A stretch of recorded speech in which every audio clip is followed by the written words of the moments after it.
ఆయన తండ్రి చాటు బిడ్డగా పెరిగారు. రాజకీయాల్లోకి వచ్చేదాకా పెద్దగా పరిచయం లేని పేరు. అయినా అనూహ్యంగా అనుకోని పరిస్థితుల్లో పొలిటికల్ ఎంట్రీ ఇచ్చి ఇప్పుడు ప్రత్యర్థులకు పెను సవాల్గా మారారు. ఆ టీడీపీ యువ నాయకుడిని ఓడించేందుకు వైసీపీ అధినేత ఇప్పటి నుంచే భారీ వ్యూహం సిద్ధం చేస్తున్నారట. ప్రత్యేక ప్రత్యర్థిని బరిలో దింపేందుకు కసరత్తు మొదలుపెట్టారట. ఇందుకీ ఆ యంగ్ లీడర్ ఎవరు? జగన్ సిద్ధం చేస్తున్న ఆ గన్ ఎవరు?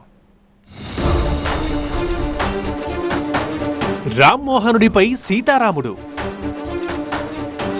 యువనేతపై పోటీకి సీనియర్ నేత సిద్ధమవుతున్నారా?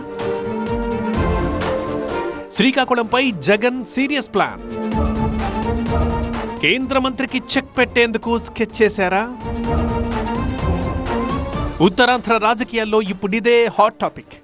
శ్రీకాకుళం ఎంపీ, కేంద్ర పౌర విమానయాన శాఖ మంత్రి కింజరాపు రామ్మోహన్ నాయుడే టార్గెట్గా వైసీపీ అధినేత జగన్మోహన్ రెడ్డి వేసిన భారీ పొలిటికల్ స్కెచ్ చర్చనీయాంశంగా మారింది.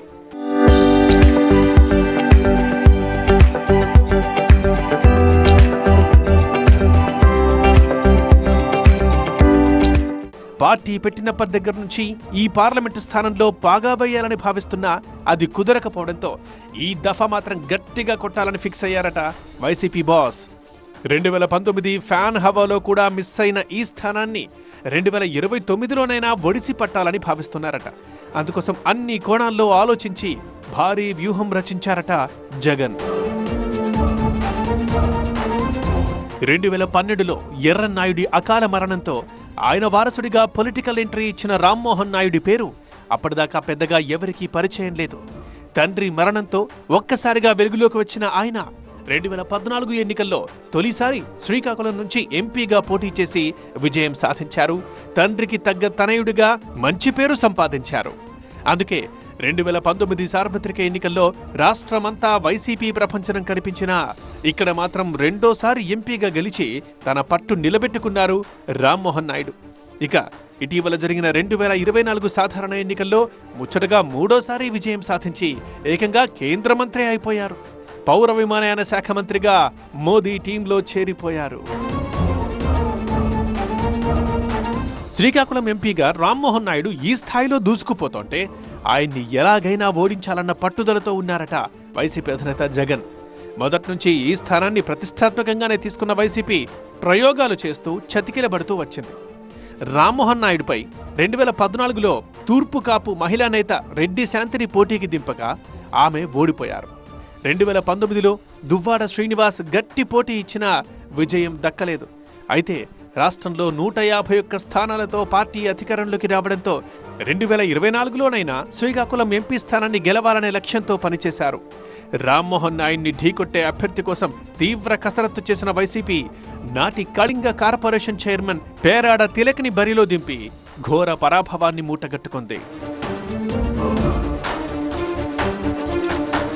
హ్యాట్రిక్ విక్టరీతో పాటు కేంద్ర మంత్రిగా ప్రమోషన్ దక్కించుకుని ఫుల్ జోష్ మీదున్న రామ్మోహన్ నాయుడిని ఢీకొట్టేందుకు మరో దీర్ఘకాలిక ప్రణాళిక రూపొందించారట వైసీపీ అధినేత జగన్.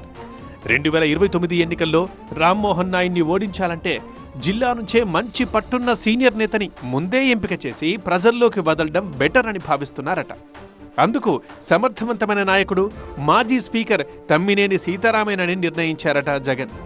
ఇటీవల జిల్లా పార్టీ నేతలతో సమావేశమైన జగన్ ఇదే విషయాన్ని చర్చించి ఫైనల్ చేశారట. సామాజిక సమీకరణాల్ని క్రోడీకరిస్తూ భారీ కసరత్తు చేశాక జిల్లాలో పట్టున్న సామాజిక వర్గాల్లో ఒకటైన కళింగ కార్డుని తెర మీదకు తీసుకొచ్చారు జగన్. అందులో భాగంగానే ఆ వర్గానికి చెందిన సీతారాం పేరుని ఖరారు చేశారట జగన్.